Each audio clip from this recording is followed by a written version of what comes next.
अस्सलामुअलैकुम। कैसे सब लोग? चलें शुरू करते हैं। हमारे जो चैप्टर आखिरी वैसे आखिरी मराहल में है तो इसको पूरा करते हैं। तो जी हमारा रिएक्शन है ऑक्सीडेशन रिएक्शन। ऑक्सीडेशन रिएक्शन, ठीक है, ऑक्सीडेशन रिएक्शन ऑफ अल्काइन। तो इसमें हम क्या करेंगे, जी CH ट्रिपल बॉन्ड CH है, हम इसकी ऑक्सीडेशन करते हैं। दो वाटर मॉलिक्यूल हैं और साथ में ऑक्सीडेशन करेंगे in the presence of KMnO4, मतलब KMnO4 ऑक्सीडाइजिंग एजेंट के तौर पर इस्तेमाल किया गया है। तो पानी और ऑक्सीजन की मौजूदगी में क्या होगा कि ये यहाँ पर ब्रेक डाउन होगा सारा का सारा। यहाँ पे हम दो ऑक्सीजन आइटम इस्तेमाल करेंगे तो हमारे पास ये बन जाएगा कार्बन टेट्राहाइड्रोक्सी ईथेन। टेट्राहाइड्रोक्सी ईथेन हमें हासिल हो जाएगा, ठीक है। अब क्योंकि टेट्राहाइड्रोक्सी ईथेन, टेट्राहाइड्रोक्सी ईथेन बहुत ज़्यादा अनस्टेबल है, इस वजह से क्या होगा कि यहाँ से OH और इधर से H निकलेगा, पानी बन जाएगा। यहाँ से ऊपर से OH, नीचे से H निकलेगा और पानी बन जाएगा। यानी दो वाटर मॉलिक्यूल यहाँ से निकलेंगे और बदले में हमारे पास जो प्रोडक्ट बनेगी वो होगी H carbon double bond O, फिर कार्बन डबल बॉन्ड O और इधर आ जाएगा H। तो इसको हम क्या कहते हैं, इसको हम कहेंगे ग्लाइऑक्सल, ठीक है जी। ये हमारे पास ग्लाइऑक्सल बन जाएगा। अब जो ग्लाइऑक्सल है ये भी फर्दर ऑक्सीडाइज हो सकता है, ठीक है।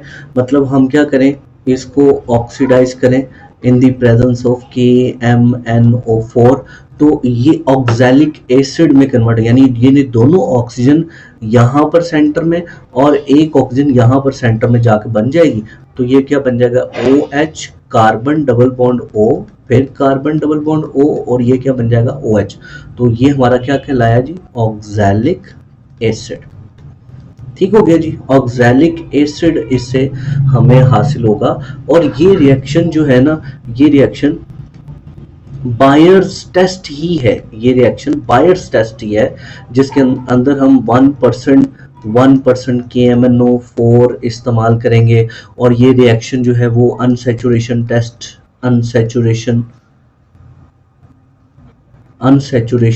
टेस्ट ही कहलाएगा, ठीक है जी, अनसैचुरेशन टेस्ट, ठीक है।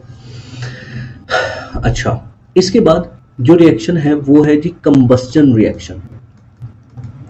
कंबस्टन रिएक्शन तो फिर उसके बाद ऑक्सीडेशन रिएक्शन जो है वो इसके समाप्त हो जाएंगे। तो हमारे पास क्या है जी, CH ट्रिपल बॉन्ड CH है, दो इथाइन है, 5O2 इस्तेमाल करेंगे। अब यहाँ पर 4 कार्बन है तो इससे 4 CO2 हमारे पास बन जाएगा। साथ में यहाँ पर देखिए 4 हाइड्रोजन है तो दो वाटर मॉलिक्यूल बन जाएंगे और साथ में क्या बन जाएगी, हीट निकलेगी। तो इससे पता चला कि कंबस्टन जाहिर बात है एक्सोथर्मिक रिएक्शन तो है ही, एक्सोथर्मिक रिएक्शन तो है ही, बहुत ज़्यादा हीट भी पैदा करता है। तो कंबस्टन का मतलब क्या है कि जी, कंबस्टन का मतलब है ऑर्गेनिक कंपाउंड का जलना। किसकी मौजूदगी में ऑर्गेनिक कंपाउंड का जलना, ऑर्गेनिक कंपाउंड का जलना in the presence of oxygen. तो इसको हम कंबस्टन का नाम देते हैं, ठीक है जी। तो यहाँ पर ये रिएक्शन ऑक्सीडेशन रिएक्शन खत्म होते हैं। हम चलते हैं पॉलीमराइजेशन। पॉलीमराइजेशन।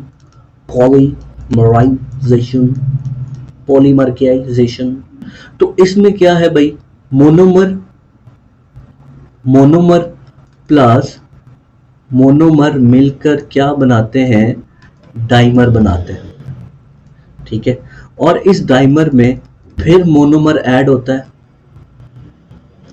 और इससे हम क्या बनाते हैं, टेट्रामर बन जाता है। इस टेट्रामर में फिर से एक मोनोमर ऐड होता है।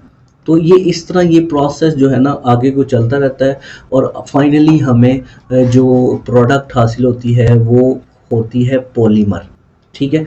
तो इसको हम ऐसे समझ सकते हैं कि हमारे पास कोई एक A एटम है, वो एक A से जुड़ा तो इससे क्या बन गया, ये बन गया। इसमें एक और A ऐड हुआ तो ये 3 ए की चेन बन गई, इसके अंदर एक और ए ऐड हुआ तो ये 4 ए की चेन हमें हासिल हो गई, 4 ए की। तो इस तरह करके ये एक पॉलीमर की शक्ल इख्तियार कर जाएगा।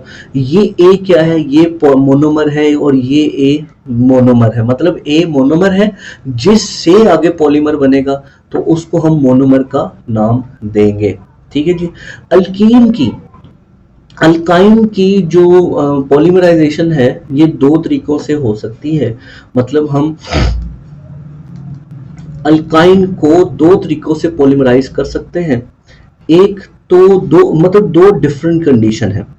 एक कंडीशन ये कि हम क्या लें, कॉपर ट्यूब लें और 300 सेंटीग्रेड टेम्परेचर लें तो हमारे पास साइक्लिक पॉलीमर हासिल हो, साइक्लिक पॉलीमर।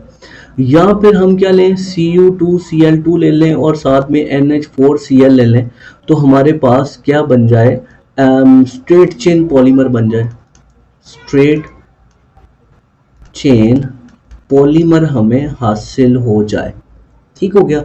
अब जो स्ट्रेट चेन पॉलीमर, मतलब पहले ऊपर वाली कंडीशन को पूरा करेंगे फिर नीचे वाली कंडीशन को पूरा करेंगे तो हमारे पास चेन हासिल होगी।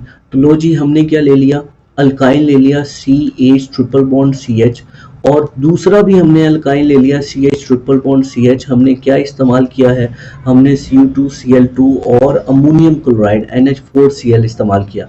अच्छा ज़रा ये देखिएगा कि यहाँ पे होता क्या है, ये हाइड्रोजन जो है वो इस कार्बन के पास चला जाएगा, गौर से सुनिएगा, ये हाइड्रोजन इस कार्बन के पास चला जाएगा। इसका मतलब है यहाँ से एक पाई बॉन्ड टूटेगा, तो जब पाई बॉन्ड टूटेगा तो इस कार्बन ने जाहिर अपना बॉन्ड तोड़ा है तो ये तो इस हाइड्रोजन को अपने साथ जोड़ लेगा।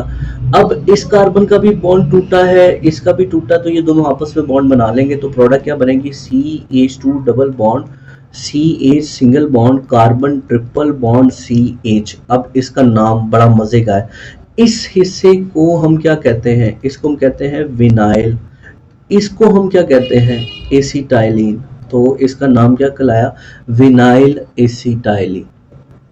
ठीक हो गया। अच्छा, इसी विनाइल एसिटाइलिन में CH2 डबल बॉन्ड CH फिर कार्बन ट्रिपल बॉन्ड CH, इसमें हम फिर से हम CH triple bond CH add करेंगे सेम चीज़ों की मौजूदगी में। तो फिर अब की बार फिर वही काम होगा कि ये हाइड्रोजन इस कार्बन के पास चला जाएगा और ये कार्बन इस कार्बन के साथ जुड़ जाएगा। ठीक है, तो प्रोडक्ट हमारे पास क्या बनेगी, प्रोडक्ट बनेगी CH2 double bond CH single bond carbon triple bond carbon फिर H डबल बॉन्ड CH2, ये हमारे पास प्रोडक्ट बनेगी। अब इसका नाम भी ज़रा सुनने वाला है, वो क्या नाम है जी। अब देखो ये भी विनाइल है, ये भी विनाइल है, तो हमारे पास 2 विनाइल है, तो इसका नाम क्या हो गया, डाई विनाइल एसिटाइलिन।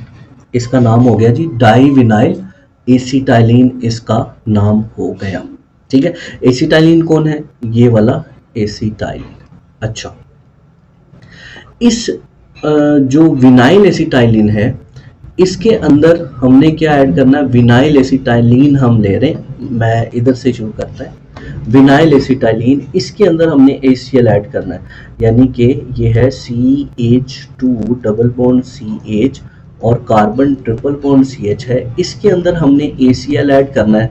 तो देखिए प्रोडक्ट क्या बनेगी, आप सोचेंगे कि nucleophilic substitution reaction, nucleophilic addition reaction तो डबल बॉन्ड देता है, ट्रिपल बॉन्ड तो देता ही नहीं, तो इसका मतलब HCl को डबल बॉन्ड में जाके ऐड होना चाहिए, लेकिन ऐसा नहीं होगा, ऐसा नहीं होगा। क्यों नहीं होगा, क्योंकि डाईइन जो इसके नतीजे में डाईइन बनती है ना वो ज्यादा स्टेबल है, यानी प्रोडक्ट क्या बनेगी, H इस कार्बन के पास, क्लोराइड इस कार्बन के पास चला जाएगा, जिससे प्रोडक्ट बनेगी CH2 डबल बॉन्ड CH, उसके बाद इस कार्बन पर लग जाए क्लोरीन डबल बॉन्ड CH2, यानी ये जो डाईइन है ना ये ज्यादा स्टेबल है बजाय इसके कि यहाँ पर ट्रिपल बॉन्ड आ जाए। ठीक है, तो कॉन्जुगेटेड डाईइन जो है ना ये ज्यादा, कॉन्जुगेटेड का मतलब है, मतलब यहाँ पर है कॉन्जुगेटेड डाईइन, डाई इन आपको मतलब चैप्टर 8 में, चैप्टर 10 में इसका डिस्कशन की जाएगी, 9th चैप्टर में, जिसको हम एक तरह से आसान अल्फाज में रेजोनेंस कह सकते हैं। रेजोनेंस यानी बेंजीन के चैप्टर में इसको आपने पढ़ा होगा, नहीं तो हम पढ़ लेंगे। तो इसको सिंपल रेजोनेंस कहते हैं। तो ये चीज़ जो है ना, चैप्टर 10 जब हम पढ़ेंगे, उसकी रेजोनेंस स्टडी करेंगे, तो ये आपको उस वक्त सही तरीके से समझ आ जाएगी। तो क्योंकि इनके अंदर रेजोनेंस होती है, इसलिए ये ज़्यादा स्टेबल है और बनेगा भी यही। अच्छा, तो अब ये क्या कहलाया? ये हमारा कंपाउंड है जी क्लोरोप्रीन। क्लोरोप्रीन। अब ये क्लोरोप्रीन मिलकर क्या बना देते हैं? नियोप्रीन बना देते हैं। क्लोरोप्रीन मिलकर क्या बना देते हैं? नियोप्रीन बना देते हैं।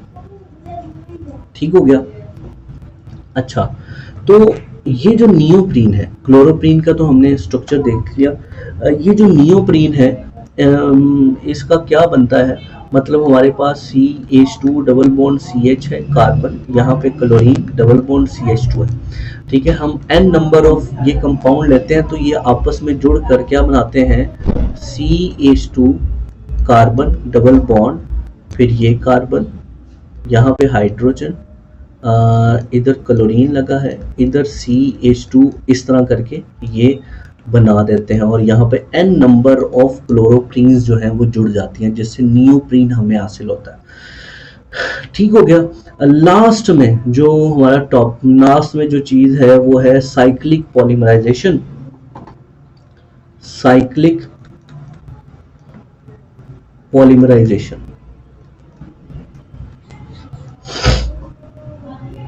तो साइक्लिक पॉलीमराइजेशन में क्या है? हमारे पास 3 इथाइन है, 3 इथाइन, और ये कॉपर ट्यूब और 300 सेंटीग्रेड में क्या बना देता है? बेंजीन बना देता है, जो कि क्या है? एरोमेटिक कंपाउंड है और साइक्लिक पॉलीमर कहलाया जा सकता है।